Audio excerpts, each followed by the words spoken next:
Yung butas niya ay malaki kasi no? Wala sana akong balak tanggalin eh. Kaso baka tinatamaan na yung mugs ko eh. Pero bago natin gawin yan, panoorin muna natin kung paano mag DIY. Search lang natin sa YouTube. Tinanggal niyo muna yung pako, tapos gamit yung matulis na to, pinasok niya, pinalaki niya lalo yung butas. Tapos kung kinuha niya na yung pantapal sa butas, pinasok niya din sa isang pantusok sa loob. Ginamit niya yung dilaw na pampadikit. Yan. Yan. Yun. So ganun lang pala kadali no. Kaso wala lang akong cutter, pero may tubig naman ako. So try na natin. Kunin ko muna yung repair kit ko dito. Walang problema kasi may vulcanizing shop ko no. Ayun no. Malapit lang, mga 50 meters lang. So dala ko naman yung repair kit ko. So gawin natin yung nakita ko sa YouTube. Buti na lang may lunis akong dala. Nakuha na natin yung luminous natin. Saka itong tubig para mamaya. Dapat tawa yan eh. Let's try it. Sana gumana. Wala pa sana akong balak tanggalin to. Kasi ang problema, baka yung mags ko mismo tinatamaan niya na. Baka mahaba rin to eh. So nag-aalangan na ako. Ito yung mga ginamit na. So mahalaga pala itong mga to no. Ayan. Ito, yan o, yung pampasok sa butas. Yung hirap na kailangan mabilisan. Inatak niya. Atakan ko muna. Putasin na natin to. DIY lang natin sa mga tops. May dala naman ako nito kasi sayang eh. Sana effective no. Tanggalin ko na. Yan, takpan natin. Alam, malaki. Malaki. Sumisingaw. Sumisingaw. Kasi itong pandikit. Yan, parang rugby pala to. Tapos gawin na natin.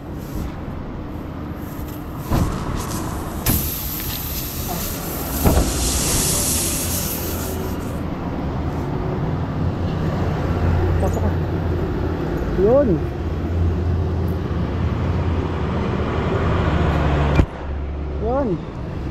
Sobrang laki. So gamitan pa natin ng isa. Sumisingaw eh.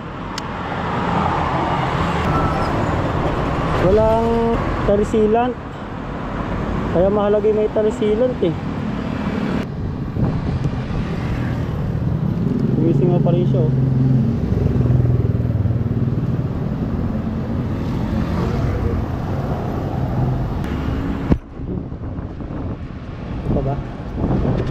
Yan, wala na. Mukhang naharangan na.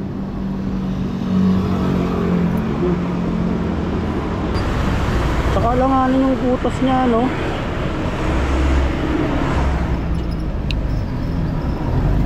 Sa gilid mahaba rin no.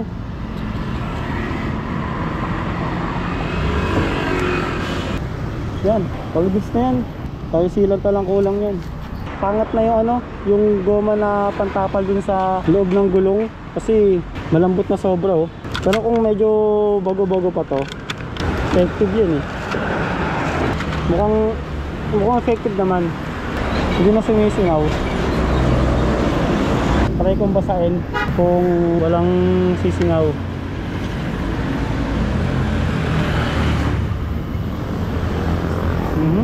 Wala naman. A few moments later. Tarisilat lang talaga yung sagot sa mga ganito paps. Counterflow. Tanong tayo kung meron silang tarisilat. Boss, may tarisilat kayo? Tarisilat? Magkano? Kabili, may resibo ka?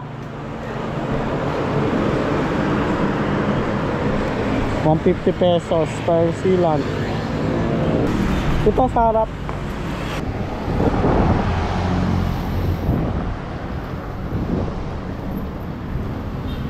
Mahalaga talaga yung tar sealant na yun, no?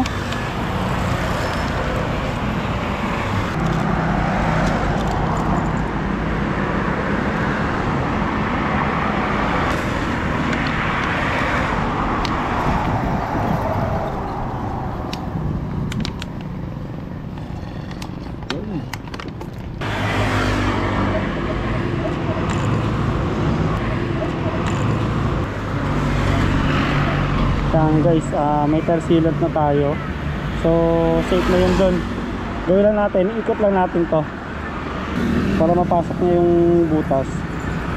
Ang discovery mga patsa, since may tar sealant na kayo, kapag nakapark, kailangan nakaangat yung dito, hindi wala din sa baba kasi nandito yung tar sealant mo.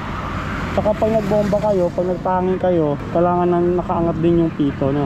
Para hindi mababarahan yung pito. Safe na tayo. So ready to go na yan.